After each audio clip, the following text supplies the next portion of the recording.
अस्सलाम वालेकुम, बिस्मिल्लाहिर्रहमानिर्रहीम। Today we will discuss about laser therapy, जो कि हम लोगों ने जगमोहन के चैप्टर नंबर 6 से करना है। ठीक है, अब हम लोग देख लेते हैं कि लेज़र थेरेपी क्या है।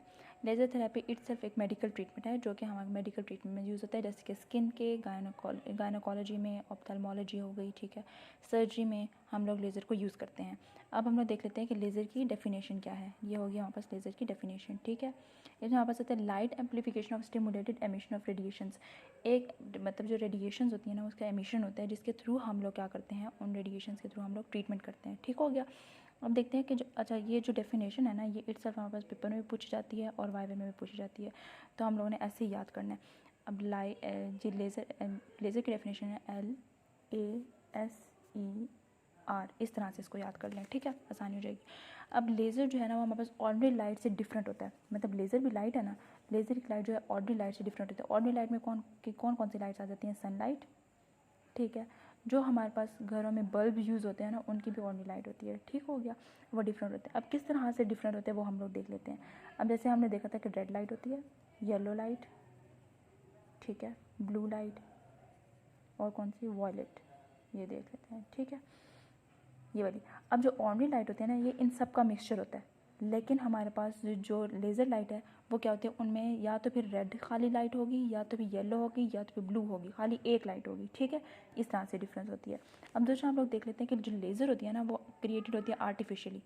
लेकिन जो ऑर्डिनरी लाइट होती है वो आर्टिफिशियली भी क्रिएट हो सकती है, लेकिन जो मतलब नेचुरली भी, जिस तरह से सनलाइट, ठीक है, वो उसको तो हम आर्टिफिशियली क्रिएट नहीं कर सकते ना, इसलिए।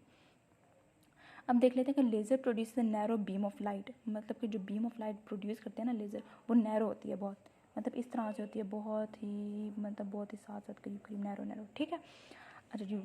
विच all the light waves have the similar wavelength. इनकी मतलब जो सारी जितनी भी वेव्स होंगी ना इस लेज़र में, उन सब के ना जो वेवलेंथ होती है ना, ये वेवलेंथ होती है ना, बस ये इस तरह से एक क्रस्ट से लेकर दूसरे क्रस्ट तक ये एक वेवलेंथ हो गई। ठीक है, जो ये डिफरेंट डिस्टेंस होता है, ये एक वेवलेंथ। ठीक हो गया। अब हम लोग देखते हैं प्रॉपर्टीज़ ऑफ लेज़र। ये जो प्रॉपर्टीज़ है ना, ये लेज़र की, ये हमारे पास ऑर्डिनरी लाइट का डिफरेंस भी आ जाएगा इसी में। ये ऑर्डिनरी लाइट के मतलब एक तो प्रॉपर्टीज़ क्या हैं, और इसमें जो लेज़र की प्रॉपर्टीज़ क्या हैं, उसके साथ ऑर्डिनरी लाइट के हम लोग डिफरेंस इसमें देख लेंगे। सबसे पहले आ जाते हैं हमारे पास मोनोक्रोमेटिसिटी। ठीक है, अच्छा जी, मोनो का मतलब होता है सिंगल, और क्रोमेटिसिटी का मतलब कलरेशन। ठीक हो गया, इसका मतलब हो गया सिंगल, और ये हो गया हमारे पास कलरेशन। ठीक है, मतलब कि सिंगल कलर की होती है। जिस तरह से मैंने बताया था कि ऑर्डिनरी लाइट में बहुत सारी लाइट्स होती हैं, मतलब डिफरेंट कलर्स होते हैं, लेकिन जो ये होती है ना, ये सिंगल कलर की होती है। या तो फिर हमारे पास रेड लेज़र, एक ही कलर, ठीक है, येलो लेज़र, एक ही कलर की, जिस तरह से ये, ठीक है, इस तरह से हमारे पास फर्स्ट कर दो, ये रेड वेव्स हैं और ये येलो, ठीक है, इस तरह से। अब कहते हैं सिंगल वेवलेंथ। अब जाहिर सी बात है, जब हमारे पास एक ही लाइट, एक ही मतलब, अब सिंगल वेवलेंथ देख लो। अब जो रेड होती है ना हमारे पास, रेड लाइट, उसकी जो वेवलेंथ होती है ना, वो सबसे ज़्यादा होती है। ठीक है, फिर हमारे पास येलो की होती है, उससे थोड़ी सी छोटी वेवलेंथ होती है। फिर हमारे पास ब्लू की होती है, ब्लू की वेवलेंथ होती है वो उससे भी कम होती है। वॉयलेट की सबसे कम होती है। ठीक है, इस तरह से। अब अगर हम लोग देख लिया ना कि लेज़र की ना सिंगल कलर होता है। अब जैसे कि फर्स्ट करो रेड लेज़र है, तो सारी ही जो वेव्स होंगी वो रेड होंगी ना, तो इसलिए जो उनकी वेवलेंथ होगी ना, वो भी सेम होगी, सिंगल वेवलेंथ होगी। ठीक है, अब उसकी सिंगल वेवलेंथ है तो फ्रीक्वेंसी क्या है, वो भी डेफिनेट होगी। ठीक हो गया। Differ from the ordinary light, मैं बता चुकी कि इसी तरह से डिफर फ्रॉम द, अभी मैंने बताया कि भाई उसमें जो ऑर्डिनरी लाइट में होते हैं सारे कलर्स होते हैं, लेकिन जो हमारे पास जो लेज़र लाइट होती है उसमें एक कलर होता है। ठीक है, कोई भी कलर हो सकता है, लेकिन होता है क्या। दूसरी प्रॉपर्टी है इसकी कोहेरेंस में है कि जो लेज़र होते हैं ना, it has a same phase का क्या मतलब है, सबसे पहले हम लोग देख लेते हैं।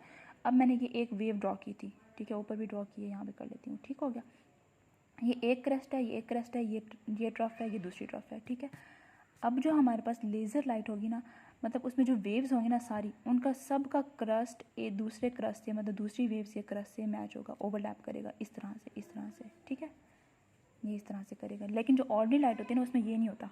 ठीक हो गया, सेम फेज का ये मतलब हो गया।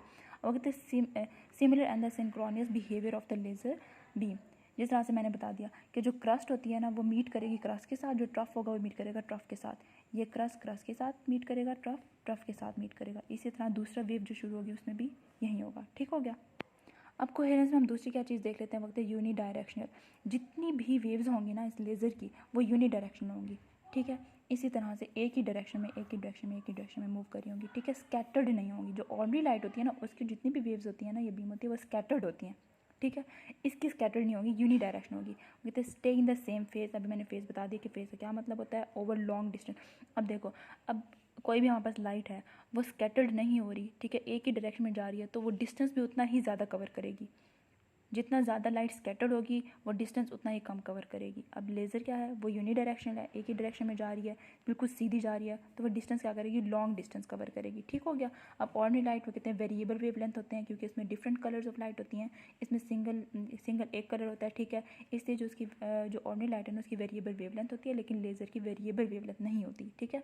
जो ऑर्डिनरी लाइट है वो स्प्रेड हुई होती है, स्कैटर्ड होती हैं लाइट्स, ठीक है, एक ही डायरेक्शन में मूव नहीं कर रही होती, ठीक हो गया। अब हमारे पास तीसरी प्रॉपर्टी आ जाती है कॉलिमेशन। कॉलिमेशन जो है ना, इटसेल्फ क्या है, प्रोसेस है, ठीक है। प्रोसेस क्या है कि हमारे पास जो लेज़र होगी ना, उसको हम लोगों ने जो पहले तो स्कैटर्ड हुई होगी, उसको हमने क्या करना है, यूनी डायरेक्शनल में करना है। अब ये देख लो कि हमारे पास एक सोर्स ऑफ एनर्जी है, ठीक है, ये सोर्स है, सोर्स ऑफ एनर्जी कह लो या लेज़र, ठीक है। इसकी जो सारी ये होंगी बीम, ये स्कैटर्ड हुई भी होंगी। यहाँ पर हम एक मिरर लगाएंगे, ये मिरर लगा के यहाँ पर एक मिरर लगा दिया, ठीक है। अब इस मिरर का क्या काम है, जितनी भी ये सारी वेव्स है ना, इनको क्या करेगा, मतलब एक ही डायरेक्शन में यूनी डायरेक्शन कर देगा, पैरेलल कर देगा, ठीक है। इस तरह से पैरेलल कर देगा, सारी जो होंगी वो एक दूसरे से पैरेलल होंगी, ठीक है। इस चीज़ को हम लोग कॉलिमेशन कहते हैं। वो कहते हैं रिमेन इन द पैरेलल, ये सारी पैरेलल रहेंगी, ठीक है। डू नॉट डाइवर्ज, मतलब डाइवर्ज नहीं होंगी much. And the energy can be propagated over a long distance. इस तरह से मैं जैसे पीछे बता के आई हूँ कि जो यहाँ पर मैंने बताया था कि एक मतलब लॉन्ग डिस्टेंस कवर करेंगी, और कहते हैं एनर्जी कैन बी प्रोपोगेटेड, मतलब लॉन्ग डिस्टेंस तक एनर्जी हमारे पास, मतलब लॉन्ग डिस्टेंस तक ये क्या करेंगी, कवर करेंगी लॉन्ग डिस्टेंस, ठीक हो गया। बाकी हम लोग नेक्स्ट वीडियो में डिस्कस करते हैं।